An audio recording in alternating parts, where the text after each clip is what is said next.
One of the pod heard that. What's up, y'all? Welcome to the To Be Alive podcast. This is Saints in Pairs with your special guest, Andres. I want to give a little intro for anyone who's new. Andres and I are friends from about 3-ish months ago, and we just decided one day to hop on every Friday and chat about life, chat about our journeys, chat about spirituality, everything in between, girls, you name it. So welcome to our conversation. We love girls. Sorry, we don't know what we're going to talk about, and that's kind of the beauty of it and the mystery of it. So welcome. Andres, how are you today, my friend? The last 24 hours have been nothing but flow. Like literally nothing but flow. So I'm on a high right now. Oh, I'm going to say fuck yeah. Fuck yeah. I was like, should I say it? Dude, unreal. What about you? I've also had a pretty insane, I would say week, not just the last day. We'll get into it, but all beautiful, amazing things. And, but yeah, it's been honestly a lot. Like I've been going through a lot of movement of emotions and energy that I haven't allowed until now, that I didn't see till now, to be honest. So we'll get into it. But why don't we do a quick 1-minute grounding meditation? Beautiful. Before we get started. So, guests, listeners, please go ahead and close your eyes if you're able to. Take a couple of deep breaths.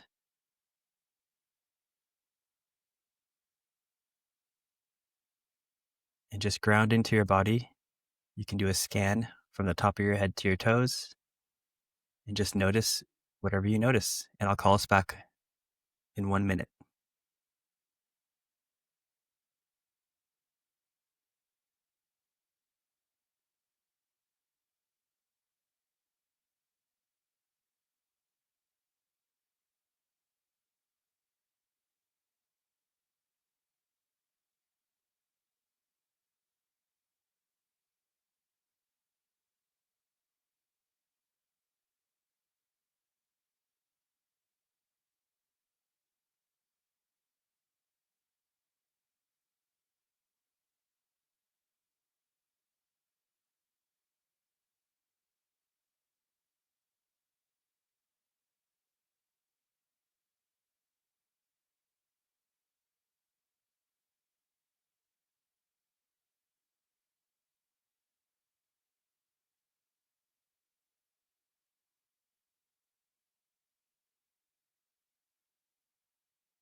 All right.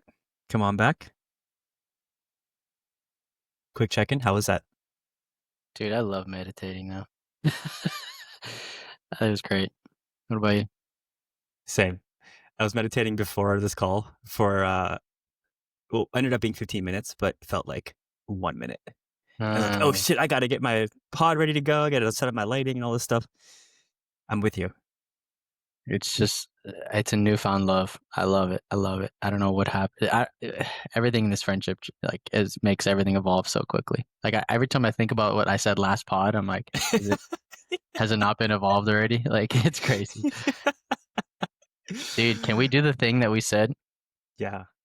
Do you have something that you want to name immediately at the start of the pod that is either your truth or that will bring you to the present, or so there's no performance even walking into the pod out of the hole? Beautiful. Yeah. Last week, I think we brought this up towards the end of the pod, and it was regarding our friendship, but you're asking just in general, right? Yeah. Anything blocking you from just being you right now?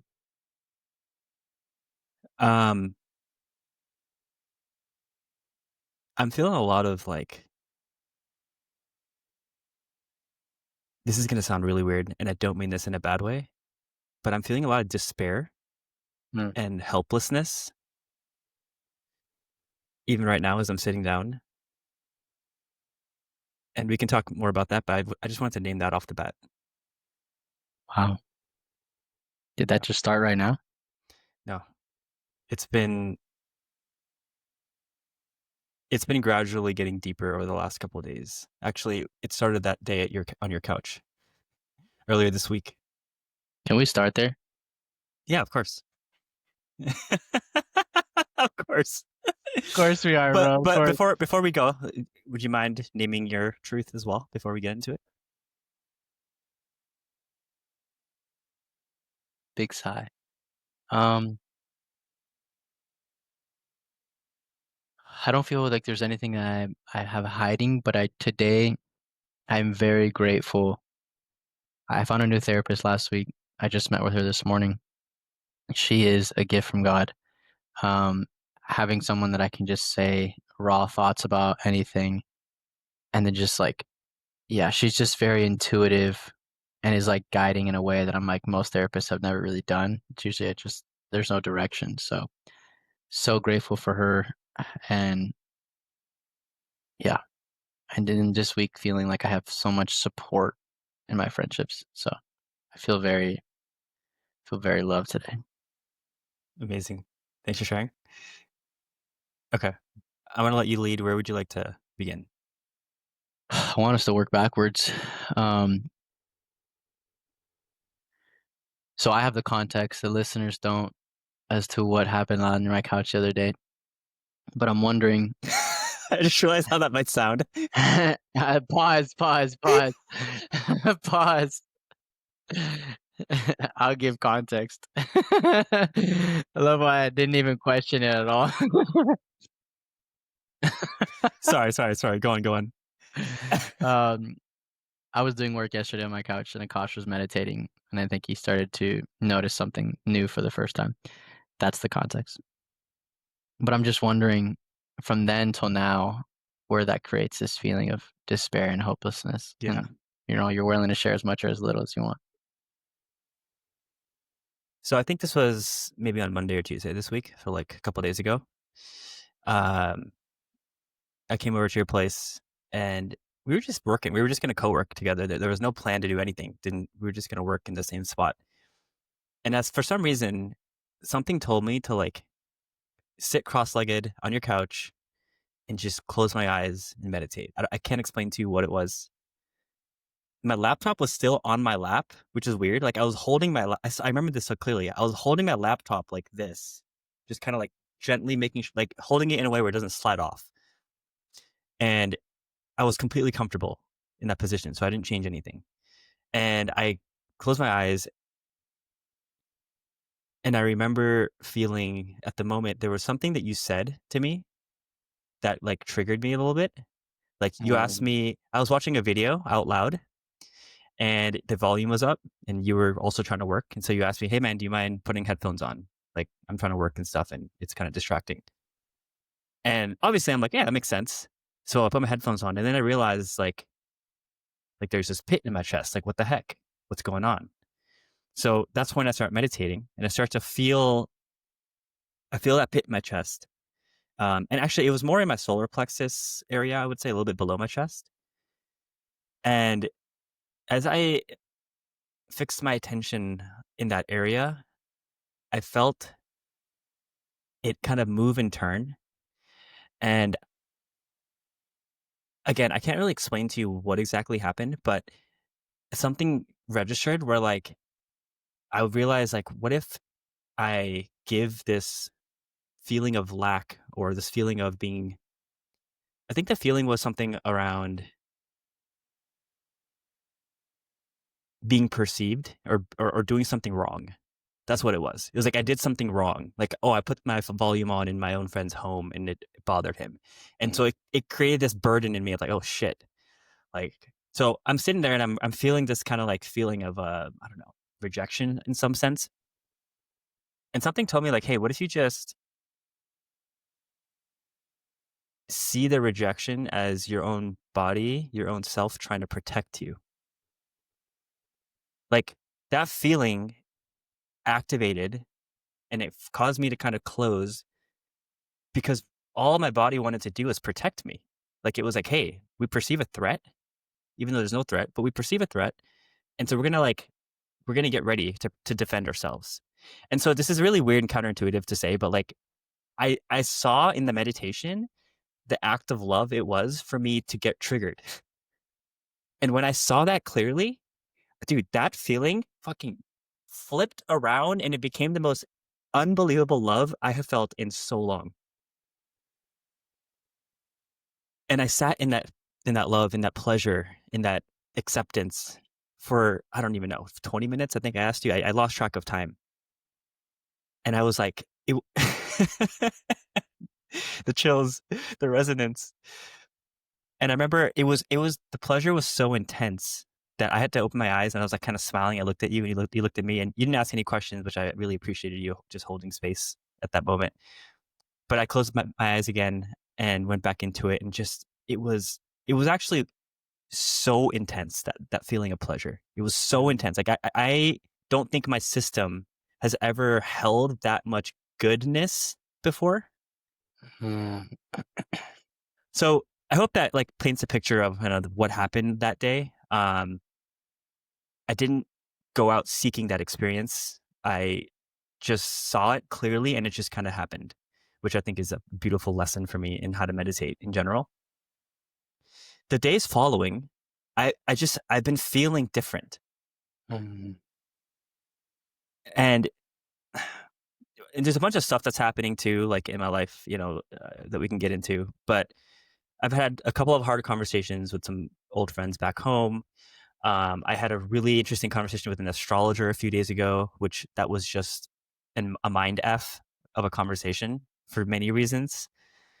Um, and all this combined with this newfound like love for myself of like everything that appears to be negative is actually just me protecting myself, and that's so beautiful.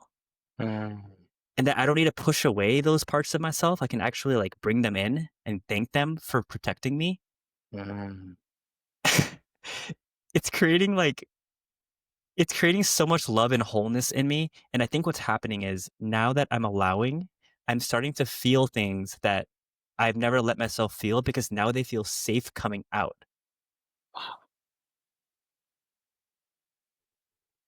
And that feeling for me has been recently, it's been this helplessness, like this kid who's just lost. He doesn't know what to do. He doesn't know who to turn to. He has no one to talk to. You and I have talked about this. I never really felt like I had a person I can go to for help or anything. I didn't have a religious background, so I didn't have faith to turn to. I didn't have an actual person to turn to as a kid. And that helplessness, I basically as a kid, what do? You try to like figure out how to survive. And the way to survive is let me reduce the intensity of this feeling by pushing it away, by mm, resisting it. So I think I'm creating enough safety in myself now where that's coming through again. And it's weird. I'm feeling so much helplessness every day, mm, but I'm feeling it and I'm sitting with it and I'm seeing like how is this actually love in disguise? Like what about this is love in disguise? keep going. I think that's all I want to say about it. It's just been it's beyond words and there's so much more I can say about it, but I feel like I'm good for right now. Dude, you're gonna watch back this pod, and I don't think you understand how seamlessly you just explained such a such a grand, you know, thing. Um, that was crazy. Like the fact that you even could deduce that that's what was coming up and why, the helplessness. It feels like all these emotions that you were never allowed to feel over the last couple months, like even you started to have a lot of grief and you were like, I'm grieving this week. And I'm like, what? Over what? Nothing's happening. But it's like all these things from your past, relationships, pain, childhood friendships, it's all coming up and it's so ironic because I mean they say the body keeps the score, the body's holding all of it. So it has to be felt and looked at and passed through. It even explains really well. Well, I'd been thinking about that girl that I had gone on a date with and I kept thinking about her and the last couple of days, 2 days I hadn't because I finally kept processing it and trying to see and feel and allow myself to feel like, yeah, I am a romantic and I am craving intimacy. And so that is why I'm thinking about her. And she did bring that need. She was fulfilling that need to some extent. And that is beautiful. And then once I like let it in, it can pass out. But you're hitting something on the head about emotions and parts of you that want to be noticed that I don't think I've understood, I'm sure so many people don't understand that they don't mean that they're gonna drive you to crazy actions. They don't mean that you have to do anything. It just means that there's a part of you that just wants to be seen. And I think you, yeah, yeah. And I can literally feel you being more whole. Like I can't even believe you just said that out loud on the pod without any hesitation. Like you didn't sweat it. And I don't feel you in your head at all. Like this is the most present at the start of a pod I think either of us have ever been. Like, dude, can we just have a moment? Like, praise God, bro. Praise God. I don't even know what is real anymore, bro. Isn't this the whole reason we started, man? Like, I don't Yes. know, bro. I'm about to tear up. I'm on the verge too. Dude, this is the start, man. This is chapters. We're starting chapters. We're ending chapter 0. I think starting chapter 1. Yeah. This is when shit gets real fun, right? You can feel the ride. Yeah. Wow. Wow.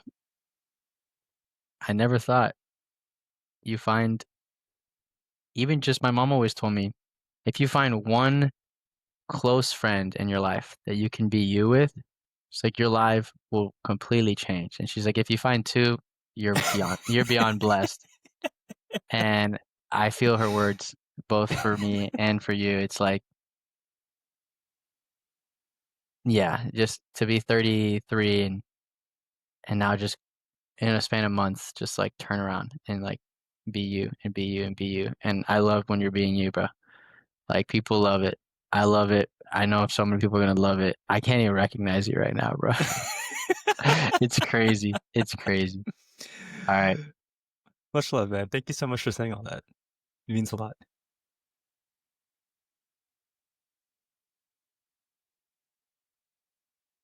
I'm gonna see if there's anything else on there. No, I'm good. Okay. Is there anything else you want that's coming up we want to talk about? I want to hear about if you want to share your last 24 hours. Why have you felt so in flow? What's happening? Tell the people. My friends. Oh, my friends. Yesterday after you left, I think we were at Merit together. And it was like one, Merit is a coffee shop. yeah, thank you.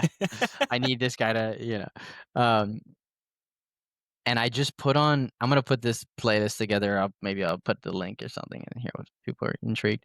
I put on this almost lo-fi, melodic, piano-esque music, and I dropped into doing work, and I just cranked out a ton of work and got in flow, and I was like, oh, that's great.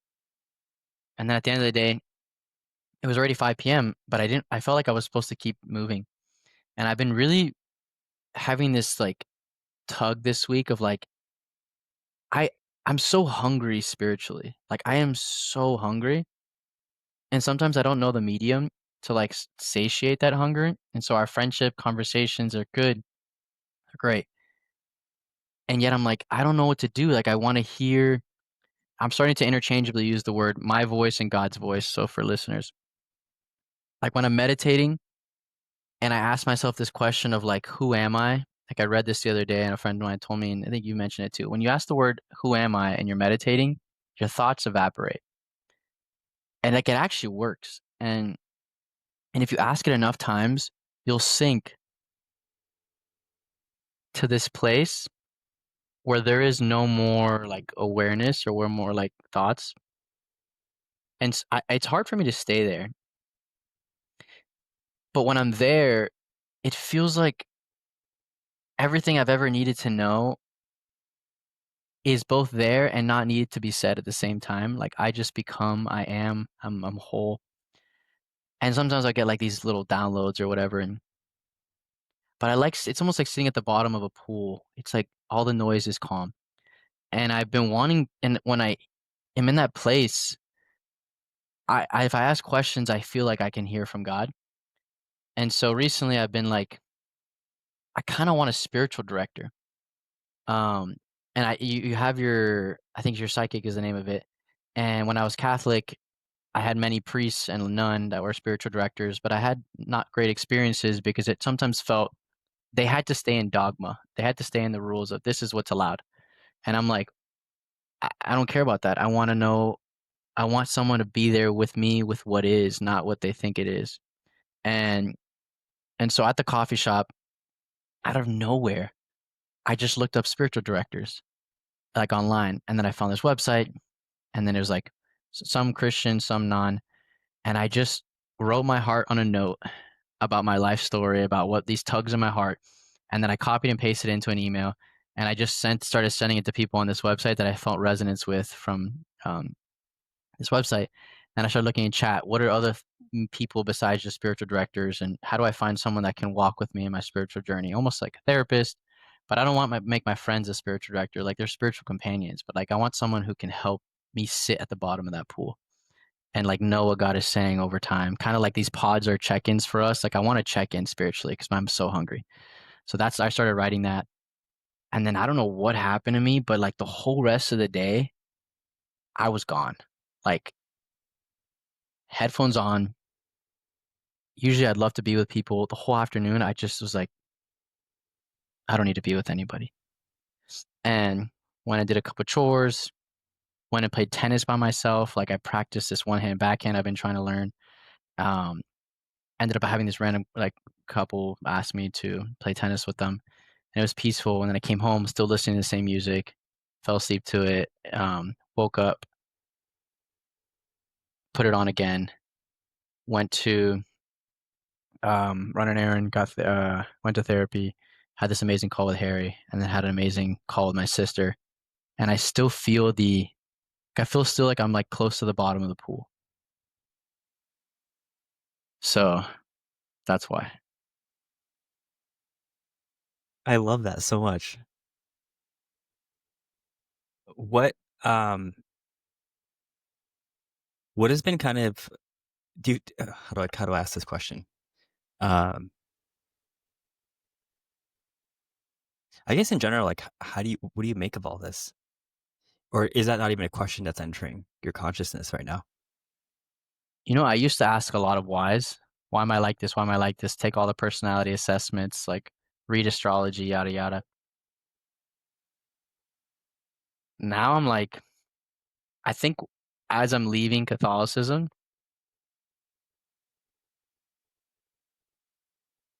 I'm changing my way of thinking. Instead of being like, where do I belong? Because that question comes up like crazy. I feel this existential loneliness, and now it's like, but even that's changing. Instead of like, where do I belong? It's shifting towards, yeah, like just who am I? Like actually, like not in reference to anybody else, but who am I? And and I know who I am when I quiet the noise, when I'm not insecure, when I'm not, you know, comparing myself to anything. Um, but I forget probably every day, you know what I mean? So it doesn't come up now. Like why? Because I've always been this way. Like maybe there is a bigger reason that you and I have talked about before of like maybe there's a story or this meaning behind was I a soul before and what was that soul's mission? Um, all I know is that I love being in the medium. I love it when I was in those last 24 hours where Andres didn't really exist. I'm just passing through.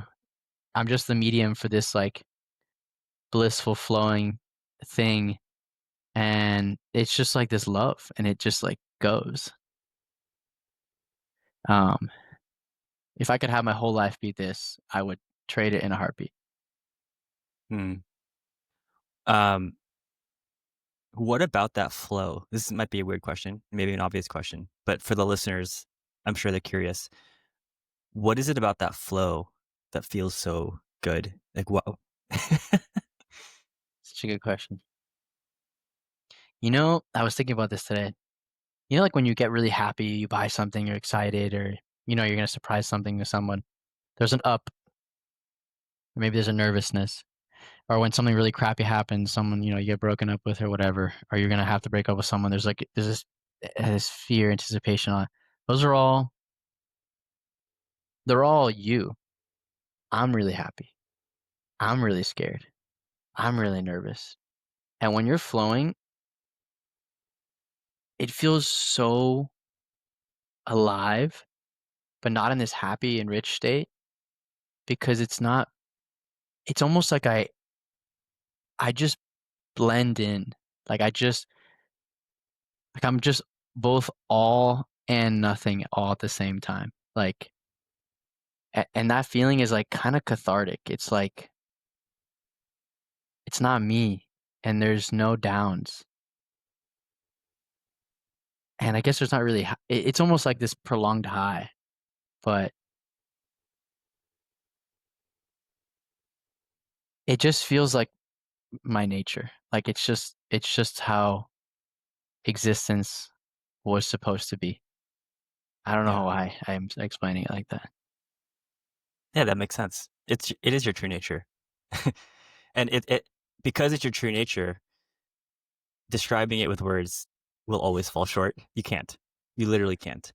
Fair. Um, I don't know why I'm feeling called to share this. Please. Something that happens to a lot of people who are on the path, who encounter what you're experiencing, which is effectively some kind of oneness, like, samadhi is the word used in Buddhism and Hinduism to some extent. Different definitions, but close enough. Is seekers, people who are spiritually hungry, can feel, and this is something you would talk to a spiritual coach about or whatever, but just because I'm a nerd about these things, I love that. um, it can be it itself can become an object of attachment, Mm, right? And so when we're not in that state, there's some like missing. restlessness of like, what am I doing wrong? Like why am I not in that state right now? And Mm, how do I get back there? And so that's basically what attachment is. It's like trying to cling and grasp to it. The who am I thing you mentioned, brilliant, by the way. Anyone who's listening, if you're interested in this topic, Ramana Maharshi's Who Am I is like a, what, 15-page, 20-page booklet. You can go online and search it. Um, and the central question of who am I literally obliterates your thoughts. And there's a still spaciousness that you can access when you truly ask yourself that question of who am I? Who is having these thoughts? Who's having this experience right now? That spaciousness is what Andres is talking about, but like more embodied. Like you can feel that in a more integrated way. Um, I have been practicing the same thing. It was so funny when you sent me that, by the way, that text. This guy sends me the text. Like he sends me the book, and I'm like, dude, I literally been practicing this the last 7 days. and we had not talked about it. I got it from another friend. I was telling him what I was hungry about spiritually, and he goes, "You need to read this." And then I Yeah. sent it to a So I've been practicing. It's very hard, like at this point in my journey, it's not easy for me to stay in that state of like stillness. When like I feel the quiet when I ask myself that question, and then I noticed that I would try to hold it. Like I would try to hold that feeling of like emptiness, basically. Mm, Um, and then because I'm a nerd, I recognize that holding it is trying to grasp at it. And there's something about like the ebb and flow of reality where like we drop into that place and then we drop out of that place. And then we drop mm, into that place and we drop out. And like that's okay. It's just like the tides going in and out, literally. It's like that's just mhm. kind of the natural rhythm. And we all have our own rhythms with this. And I think coming to terms with that is what makes a very like well-lived full life, is when we're okay when we're not there, even though it might not be as, you're not as high as you would be if you were in it. So I don't know why I just wanted to share that. If it resonates, cool. If not, all good. I resonate with the idea of like not letting yourself get attached to it. I've been attached to things like this before, like the spiritual highs. Those are specifically the ones. Um, but I also like if you watch me getting attached to it, you'll notice. And the beautiful thing is like the body knows when it's off baseline and when you're like when you have a disordered thought, It's really hard to continue living that way for very long. Like your body and your mind will tell you, your soul will feel restless for the wrong reason. Um, and then you learn to let it go again. I want to try something. Please. How can we translate this into something that someone who hasn't experienced it can understand? Would you want to see if the listeners can do this with us in an exercise, or what were you thinking? Yeah, we could do that. I was thinking, why don't we just go in, like do a couple minute meditation and like maybe verbalize a little bit of what I guess guided visualization, guided, just Yeah. Only thing is, I feel like an imposter because I don't know. Like, we're both imposters, bro. We don't know anything. yeah, 444. That's a sign. That's a sign, baby. You want me to lead? All right, go for it. All right, listeners. This is so weird talking to listeners. Go. What were you gonna say? Yeah, go for it, my friend. All right, we'll do this for 2 minutes. And if you're listening, if you're not driving, see if you can drop in with us and see how this feels. So we'll just get quiet for a second. And I want us to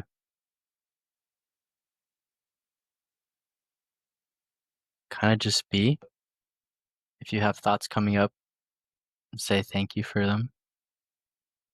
If there's something that's like restlessly, continuously coming up, maybe today, I want you to look at it and say thank you for bringing this to my attention.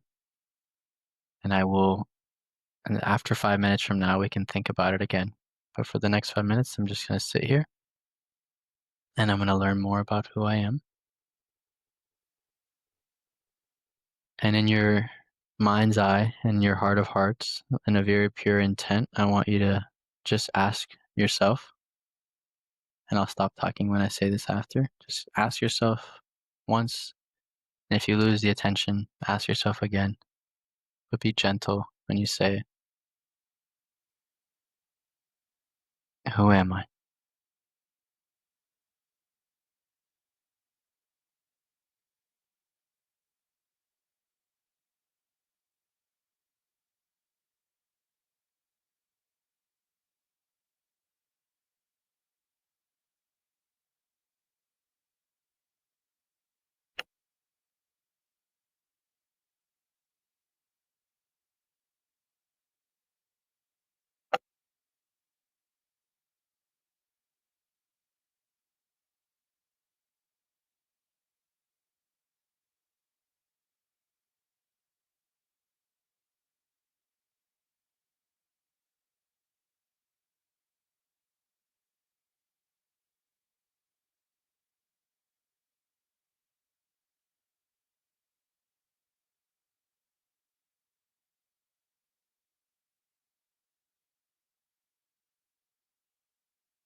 All right, that was about 2 minutes.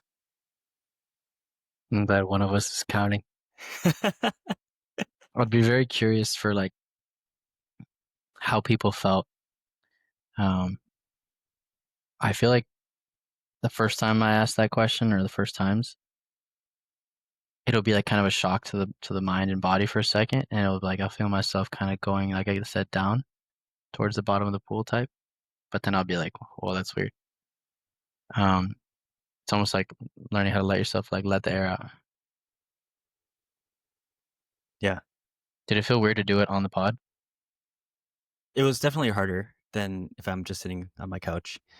Um, One other question you can ask before who am I is whose thoughts are these? And then Mm, you answer, these are my thoughts. And then you ask, who am I? mm, That creates a little link away from your thoughts. Yeah. I like So that. I feel like a way to relate, like what I would encourage anyone who actually did this with us to do is even if for a split second you felt the quiet, the silence, the stillness, relate it to something in your life that you have experienced that gave you that feeling. Oftentimes, the way it's described in our culture is flow state when we're doing some kind of activity where we lose track of time. It's kind of effortless, and there's there's no there's just no effort. Like you're just kind of in it. You know, whether sometimes it's playing an instrument, for example, or if you're writing, a lot of art, a lot of creativity. Mm, See if you can notice the similarities between if you think back to those states, if you can remember that state and what you just experienced right now. Because I think that's what's going to create the recognition in your system of this is what stillness is. This is what it means to be underneath the choppy waters of my thoughts. mm, Like literally, I think your metaphor is perfect. Jumping to the pool surface is all like, crazy ripples and stuff, right? That's our mind. The first jump in is like everyone freaks out when they first jump into water. It's like, oh, system freaks out. You get underwater and you feel like, okay, acclimated. And in this case, you're going slowly down. And so there's a little bit of fear around like you're sinking to the bottom of a pool. But then once you get past the panic, you start to notice how quiet it is and how still it is. And that's kind of the progression of the nervous system when you do this kind of work. mm. So just want to, I wanted to try bringing this down to earth for people who may not be able to follow what we're saying, because for us, it's like, we're speaking like Chinese, potentially, or a foreign language. I shouldn't, you know, single out Mm. any language here, but No, I completely agree. I think you said it very well. yeah, Um, Thank you for doing that. I'm looking through my notes of things I wanted to ask. Oh, can I say something crazy? please. Um, this week, I think I asked you, I was like, what is wrong with saying out loud to someone that you're seeking enlightenment? For real, let's go there. Let's go there. Yes. Yes. This is what I wanted to bring up in the pod. I yeah, I asked Akash because he was like, dude, it's kind of weird to say out loud, like, yo, you're seeking enlightenment. Like people can take it the wrong way. I was like, take it the wrong way. I was like, why wouldn't you be seeking enlightenment? I was like, what the heck? Um, I didn't understand all the implications that maybe you think you're more grandiose because you can receive it in this life. But um, so I guess my question for you is, are you seeking enlightenment? My friend, I love you so much. I was like, let's just like instead of hiding from the thing, let's just bring it to light, bro. Why Oh, hide? I am overjoyed to be able to answer this question on this podcast. My boy. All right. I want to give a little bit of context because it's Akash talking here. Of course, he's giving context. Um, so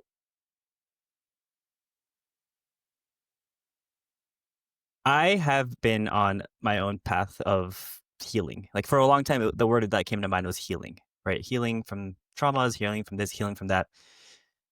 At some point, it didn't become about healing because I realized if I kept staying in this mode of I'm healing, then I'm telling myself that I'm not healed subconsciously. I'm reinforcing this belief that I'm not healed. And so once I realized that, I let go of the healing frame and entered like spirituality as an idea. And in spirituality, like even the word spirituality is so watered down, it means really nothing, honestly. Especially these days, it's used everywhere.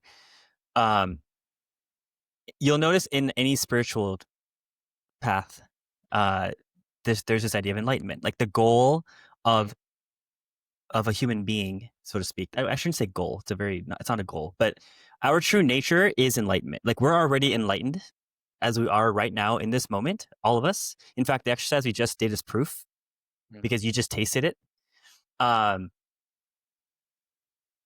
and the work is about knowing the layers of distortions in the beliefs that we have that cause us to forget our state of enlightenment.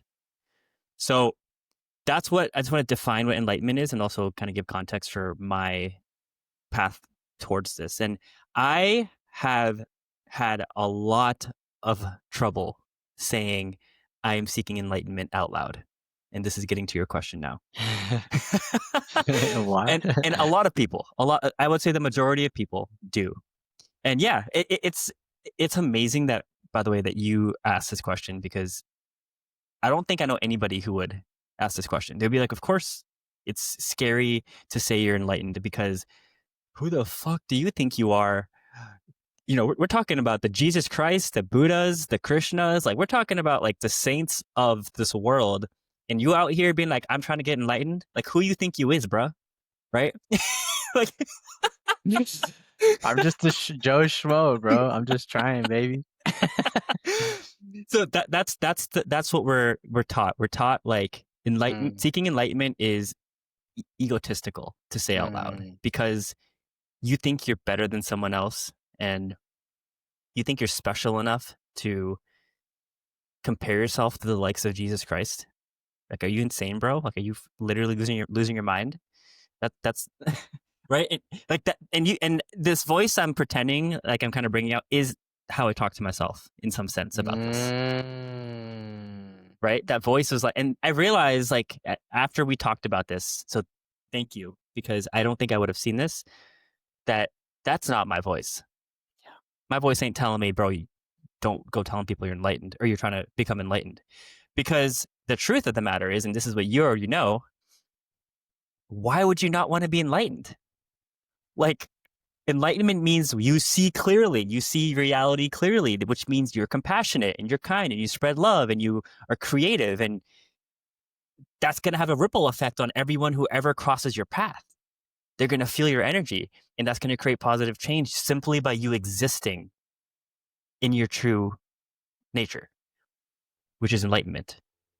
So, mm. for everyone listening, your boy is seeking enlightenment.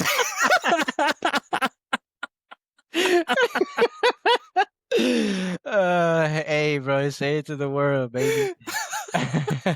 Okay, now I I want to love hear your both. perspective of this and your experiences and some of the stories you shared this week about it, because I know that'll contrast what I just shared. Sure, yeah. So it's funny because the first time I brought it up to Akash, he was like, bro, like that's kind of like, a little sensitive. And I was like, what are you talking about? And to be fair, like you said, every religion people try strive for. In Catholicism, you're called to be a saint. Everyone who is born on this earth is called to be a capital S saint, which means the church acknowledges that you reached enlightenment on earth and you're going straight to heaven. There's no purgatory because you already are breathing. You already are in the heavenly reality and breathing that while on earth. And so when you die, you just move from one state of consciousness into the other. That's the only difference. Um, which is ironic because everyone's called to it. So I always saw it as normal. Like, of course, like, do people always strive for it? Are people more spiritual than others? Yeah, of course. Like, there's personalities, there's reasons for it. There's different ways of thinking, their karma. Um, but I'm like, yeah, why wouldn't you? Like, but I've been naturally wired to just want this stuff. I love peace. Everyone wants peace in their life, but some people will move mountains to have it, and some people are just frustrated without it, or don't even know what that looks like. And so, yeah, I think so. In secondhand reflecting, I could give up the example anyways that happened earlier this week, but I realized that example, the person I was speaking to was triggered by something before I even brought up the enlightenment. So me saying enlightenment just like put a nail like in the coffin. um yeah. There was I'll say this story briefly. There was this girl who I've seen playing pickleball. She's super sweet, and she's seen me at a bunch of different spiritual slash conscious events, and we never really talked on those events, but we saw each other, so we noticed. And she asked someone that was a mutual friend of ours for my number so she could reach out. And she was like, "Hey, keep seeing you everywhere. Why are you seeking more spiritual people?" Um, and I was like, "Love that you asked." And so we like had a little exchange in text, and then she's like, "This is so exciting to talk about. Let me know if you're free for a call." And I said, okay, I'm leaving to Miami in the next 2 days. Really busy. Maybe Sunday while I'm there. Sunday came around. I was with family. I was in the moment. I said, hey, it's not going to really work out. Can I let you know? And she's like, yeah, let me know. And then a month went by. And so I honestly, genuinely forgot. Crappy of me. And I forgot slash like, I was like, yeah, like my idea was I'd run into her at an event and that's when I talked to her. And maybe I should have told her that. And I learned a lot of stuff from this.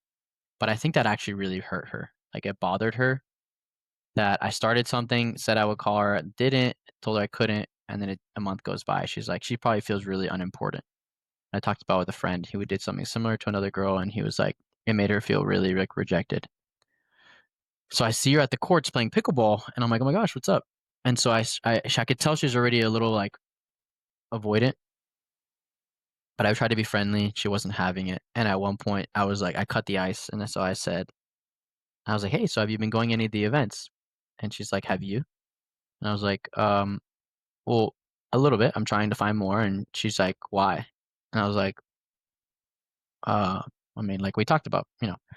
And as that conversation went on, I just felt all this like either it was probably pain, but it was just like this like aversion pushed on me.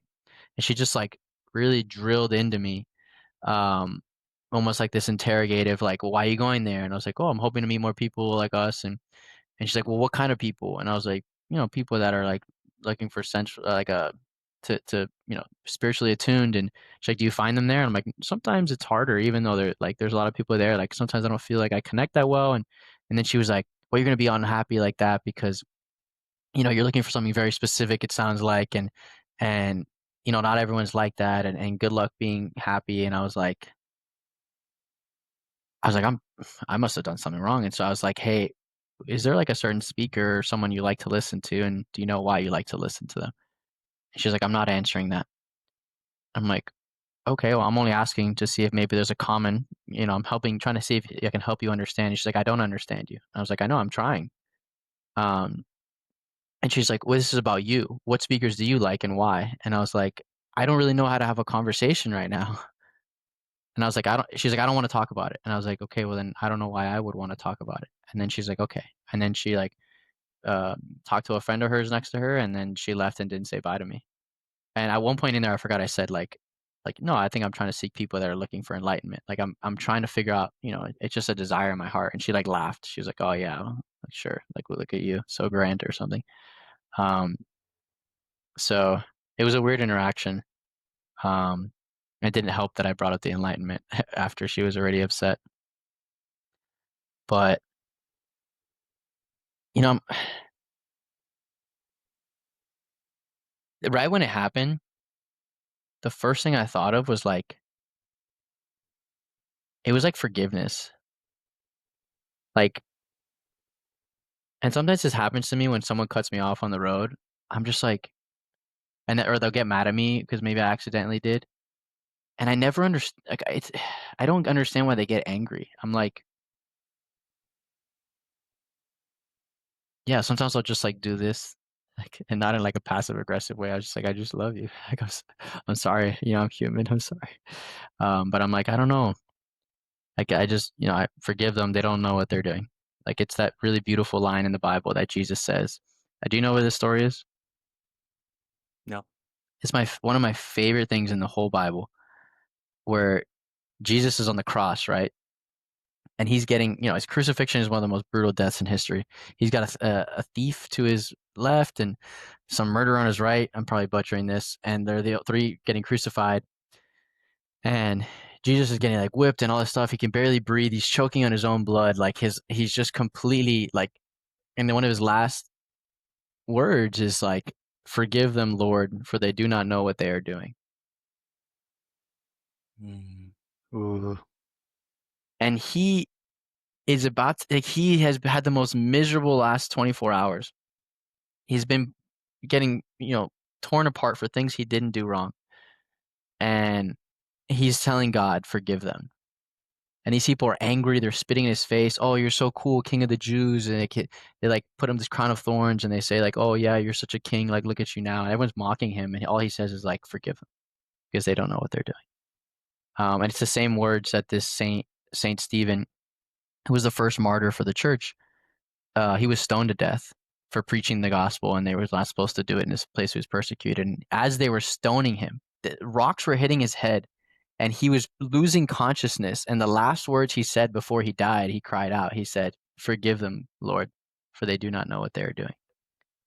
Because he knew that they were not aware yet. They had this anger that had not been shown any better. They had this bitterness in their heart. That's what their parents showed them what to do. The peer pressure from everyone's like stoning him. They think it's funny and all this stuff. And he's like, they don't know what they're doing. And so forgive them. Like, I pray for their soul. Um, yeah, that's one of my favorite things.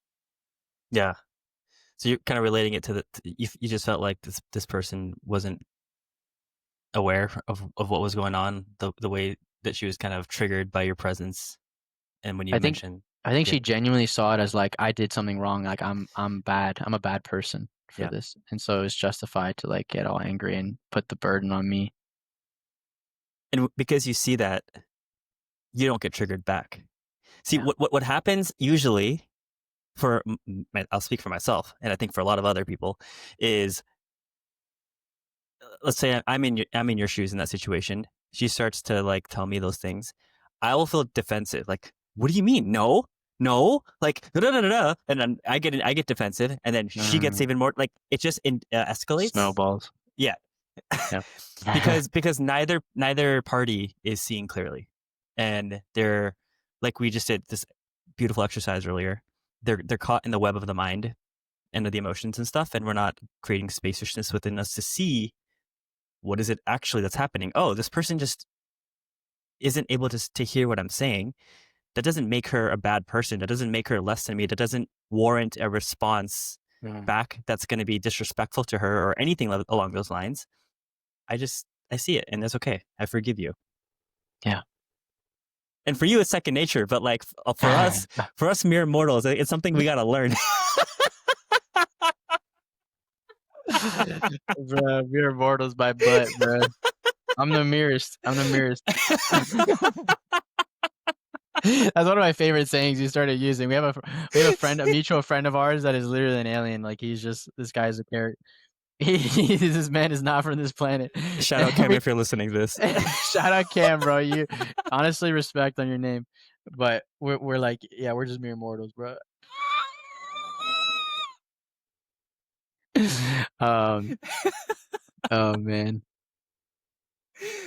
Oh, that's. But wait, okay. Blah, blah, blah. Anything else on that? Do you want me to? I can ask you more about it. There's some things I'm curious about, but I don't know if I want to I'm get there. complete. If you want to bring it up. If not, I'm good. Nah, but I don't have a segue, so So throw you a lifeline, baby. throw me a lifeline I right got now. you, bro. I got the life on me. Um. Oh, okay. So you want to? Okay, this is a This is going another direction, but this was crazy this week, Let's do it. my friend. Um.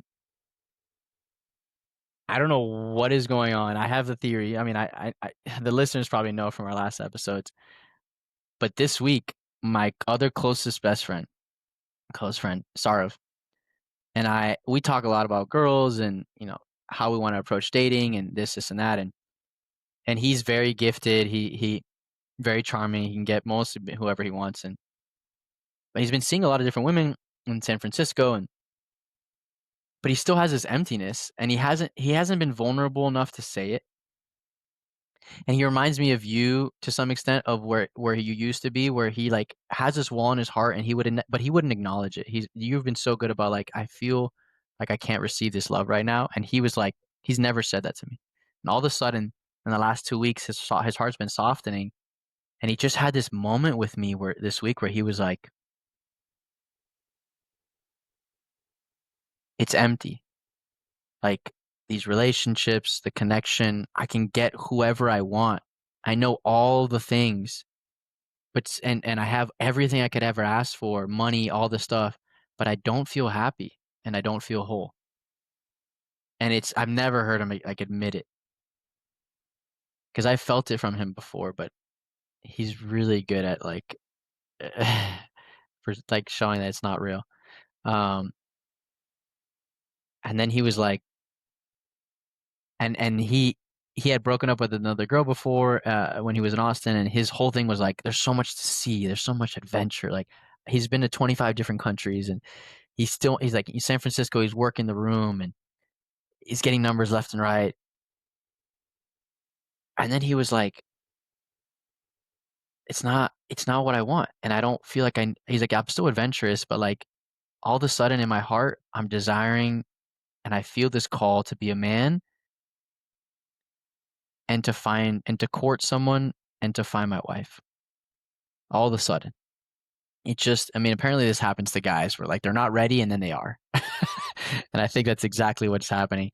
But it's weird because I started to feel the same thing this last weekend into this week. And I was like, I don't know where this is coming from. And I think maybe this is the whole reason I was supposed to ask that other girl out. But him and I just got on the same wavelength. And you and I haven't even talked about this yet. But I was like, I kept ruminating and having these phantom conversations about things I wish I would have said to this girl before her and I ended or if afterwards. And I'm like, why am I having these phantom conversations at night when I'm driving? What's trying to be said? And I was like, it's me. It's that I crave intimacy in a really deep and rich and lasting manner that doesn't end. At least in a simple sense. Maybe it ends with ends of life, but like, and I couldn't, it wasn't really making itself known before, but now it was like, that's why I wanted to connect with her. And I felt, the desire deeper, and she was great and all these different things. But I'm like, I see why all the other types of connections don't feel whole anymore. Um, and so I just had this shift. And my question for you was, because you came to this before I did, you've been like very vocal before with me about like, yeah, I'm looking for my wife. And I feel like she's out there. And you have your moments here and there, but ultimately, like that's your core. And so my question is like, why are you looking for a wife? It's an obvious answer for men, I guess, in general, but like for you personally, and has this always been here? Mm. And where did the shift come from? Yeah. Um, I think I shared this in one of our earlier pod episodes, but and I believe this to some degree that we come into each life with these cravings for certain experiences that have no logical basis. I mean, I'm sure I could contrive some logic, but as long as I can remember, I have wanted like a deep, loving, fulfilling, whole relationship with someone, with the woman. And like I'm talking as early as I was like 10 or 11. Like when I became aware of, actually even earlier, man, when I was 5 years old, actually, I remember this. Wow. Yeah, I don't talk about this. When I was 5 years old, I had my first crush. She was some girl who lived two houses down to my left. Her name was Gwen. Shout out Gwen. And I was like, literally, I remember just being enamored by this person. I saw her like five Mm. times in my life. Like it wasn't even like I ever talked to her. She was just someone who I saw, and our families weren't friends or anything, so we didn't ever meet. Um, and it just seemed way deeper than like. There's nothing else when I was 5 years old that had that kind of imprint on me the way that Mm. crush did, and that continued through much of my life. Like into when I was 10, 11 years old, like I remember all these crushes I had in school that I was really like intense, like to the point of it's just consuming me type of thing. Like I was a lover boy. I am a lover boy. Such a romantic, bro. I love it. Me too.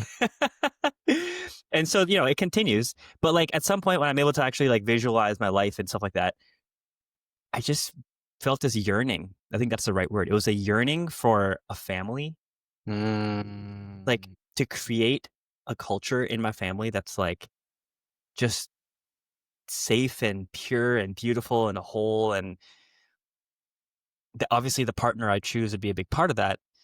Um, and so because of that yearning that I carried since I would say my early preteen years, I put a lot of pressure on myself when it came to dating. So this is where I'm different from a lot of people is I never did like short-term things with girls. I was never the flirt. I was never the person who was kind of like I thought I was supposed to, so I tried, and I would judge myself because I can't. Like why can't I go up to random people and chat them up and get their number and take them home and sleep with them? Like I just I know I can do it, but it just never it there's something about it that feels completely out of alignment for me. Um, and only it's not honestly not until like moving here and stuff where I accept that's okay because I judged myself for such a long time because we live in a society Mm. where like getting girls' numbers is like the pinnacle of being a man. Literally, literally, so backwards. So now it's like no, I'm going to be patient and I'm trusting that this is happening for a reason, and I feel like I've reached a place where I know I'm going to find. It's not even find her. Like we're going to meet in divine timing, and she's going to be such a big propellant in my life, and I'm going to be a propellant in her life, and we're going to come together Mm. at the right time.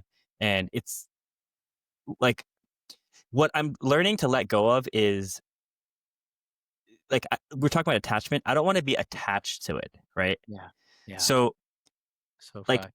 yeah, like if I meet a woman, like let's just use this. There's this one girl in a yoga was a meditation class you and I went to a couple times. If I feel this rush of like, oh my god, this person is beautiful. There's something about their energy that's like resonating with me. Um, that's a sign. So here's something I'll share. I haven't talked to you about this. Mm. Typically, when I get that feeling, which is not often, it happens. It's a crush. Right? It happens Yeah, once upon a time, once in a blue moon. yeah, That's how crushes work, right? You barely get them, yeah. at least for me.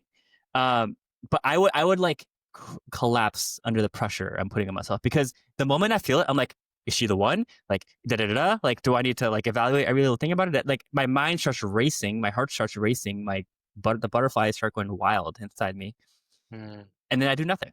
I don't say anything because I have literally created so much pressure to move through, and then I judge Mm. myself for not saying anything. Right? I have now realized, and this is recent. I don't think we've talked about this, Mm. or maybe we did. That feeling of nervousness, of my body tightening up, all these things, again, in the same spirit of the first thing I shared on this call, is my Mhm. body telling me, hey, this is someone worth talking to. And now what I want to do in those situations is just remind myself, like, hey, I have this grand potential vision of what this could be, but also let's just have one conversation and see what happens. And it becomes more fun that way. It's like I'm not throwing away the story of I want to have a beautiful family and all these things, but I'm also not collapsing under the pressure of it. So this is theoretical, and I haven't put this in practice yet. So this is, I have work to do here, but Beautiful. it's something. It's a shift in the way I'm approaching it. So I don't know if that's what you asked me, but That's exactly what I wanted to hear. yeah, It sounds like, and also thanking that part of you for trying to protect you. yes, It gets nervous because it's like, oh my God, what if it actually is? And then that means I can get hurt. And it's like, thank you. exactly, Because you're looking out for me for not, yeah, not getting hurt, not falling on my face, and it helps you. It's so real. I do it the same thing in relationships. Um, I often like to go, yeah, if I get really overwhelmingly, like in terms of I like someone a ton, I have to go in my heart and be like, she's just a person and she's normal and she wants to have normal conversations and connect just like everybody else. And it's like, and if it doesn't work out, beautiful. All I really want to do is know her and I'll let go of the rest of the outcome. Like just letting go of like it needing to be anything and just seeing and chatting like takes off so much of my attachment because I'm also similar. I think we are both very. My therapist is funny. She's like, people that really crave intimacy tend to be a bit more anxious Mm-hmm. when it comes to romantic relationships. And so learning how to acknowledge that, love that, and then be like, yeah, but I can find intimacy by myself. I don't need her in my life. And then it's like, then the pressure comes down. Yeah, I think you nailed it, man. Finding intimacy within ourselves first, Yeah. right? Yeah. Yeah. and Which and goes back to what's been coming up in your heart in meditation, which yeah, is crazy, which is it crazy. that's putting two and two together. That's exactly it. It's like Mm, to be intimate with ourselves just means, can we actually feel what's asking to be felt? yes. Oh, bro, this podcast is full circle right now. That was a banger, bro. That was a banger. Wow. All right. Think we should call it? How you feeling? I feel complete. I think I feel complete too. There was a whole other thread of things I wanted to talk about, but let's save that for next week. I think it'll be more relevant. Amazing. And it might Yeah, even evolve. exactly. I mean, let's be real. Every week is like a whole new Every week's lifetime. crazy, So, bro. Literally, dude. It's actually insane. all right, everybody. Well, thank you all for tuning in. We will catch you next week. Stay kind. Much love.